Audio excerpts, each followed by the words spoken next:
What is CC and BCC of email? In email, CC stands for carbon copy, and BCC stands for blind carbon copy. When you add someone to the CC field of an email, they will receive a copy of the message, and everyone who receives the email will be able to see that person's name and email address in the CC field.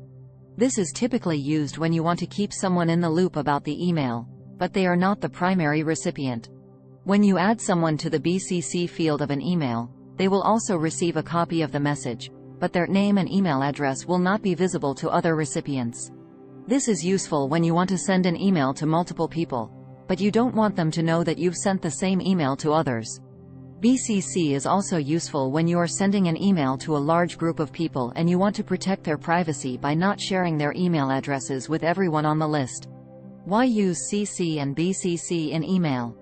CC and BCC are used in email for different purposes. Here are some reasons why you might use them. 1. To keep someone in the loop. If you want someone to be aware of an email you are sending to another person or group of people, you can add them to the CC field. This way, they will receive a copy of the email and know what's going on, but they won't be the primary recipient. 2. To protect privacy. If you are sending an email to a group of people who don't know each other, you might want to use the BCC field to protect their privacy. This way, they won't be able to see each other's email addresses. 3. To send a copy of an email to yourself.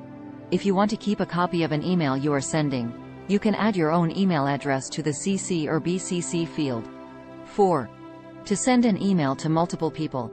If you are sending an email to multiple people, you can use the CC field to add additional recipients.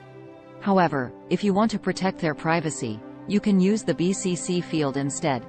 Overall, CC and BCC can be useful tools for managing email communication and protecting privacy.